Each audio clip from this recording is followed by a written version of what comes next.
સુરતના સૈયદપુરા પોલીસ ચોકીથી ઘેરી લીધા બાદ સર્જાયેલા પથ્થરમારા અને વાહનોમાં તોડફોડ આગજનીની ઘટના બની હતી, જે ઘટના બાદ કતારગામ દરવાજા ખાતે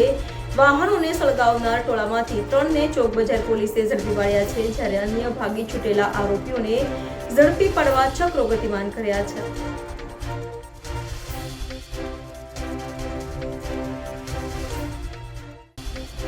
સુરતમાં રવિવારના રોજ મોડી સાંજે વરિયાળી બજાર ખાતે શ્રીજીના પંડાલ પાસે બાળકો દ્વારા એકબીજા પર કરાયેલા પથ્થરમારામાં ગણપતિ પંડાલમાં ઢોળ પર પડેલા પથ્થરમારાને લઈ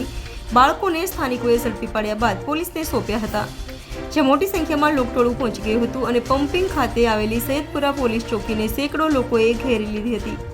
ત્યારે પોલીસ દ્વારા આરોપીઓને સખત સજા થશે તેવી બાંયધરી અપાઈ હોવા છતાં ભીડ માની ન હતી અને કેટલાક લોકો દ્વારા કાકરી ચાળો કરાતા પથ્થરમારો થયો હતો અને ત્યારબાદ પોલીસની હાજરીમાં જ વાહનોમાં તોડફોડ અને આગજનીના બનાવો બન્યા હતા। તો આ ઘટના બાદ બે કોમના ટોળા વચ્ચે સામસામે પથ્થરમારો પણ થયો હતો અને પોલીસને બળપ્રયોગ કરવો પડ્યો હતો।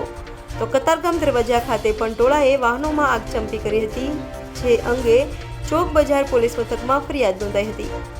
આ ફરિયાદના આધારે ચોક બજાર પોલીસે વાહનોમાં આગ લગાવનાર 3 આરોપીઓ દિનેશ ઠાકર, જયેશ પટેલ અને દેબાશીષ ઘોષની કતારગામ કુબેરનગર ખાતેથી ધરપકડ કરી સળિયા પાછળ ધકેલી દીધા છે।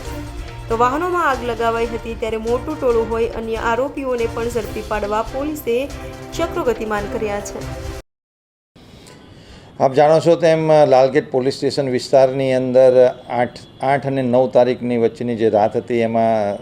થોડોક રાયોટિંગનો ઇસ્યુ થયેલો હતો, જેમાં લાલગેટ પોસ્ટે ખાતે અલગ અલગ 3 ગુનાઓ દાખલ થયેલા હતા, જેમાં જે ત્રીજો ગુનો હતો જે કતારગામ દરવાજા પાસે બનેલો હતો, જેમાં એક 70થી 80 જણાનો અજાણ્યા ટોળાએ 5 વાહનોને નુકસાન કરેલું હતું, જેમાં 3 ગાડીઓના કાચ તોડેલા હતા અને 2 ગાડીઓને સળગાવેલી હતી, જેનો અલગથી એક રાયોટિંગ અને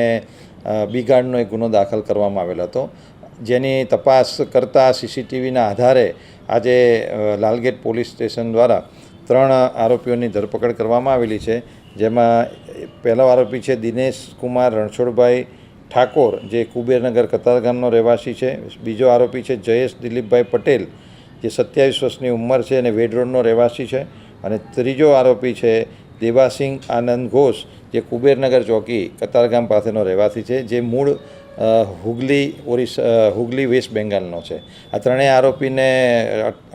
ધરપકડ કરવામાં આવેલી છે અને આવતીકાલે સમય મર્યાદાની અંદર નામદાર કોર્ટની અંદર રજૂ કરી એમના રિમાન્ડ મેળવવામાં આવશે અને આ જે સીસીટીવી ફૂટેજના આધારે આ 3 આરોપીઓની ઓળખ કરી એમની અટક કરવામાં આવેલ છે।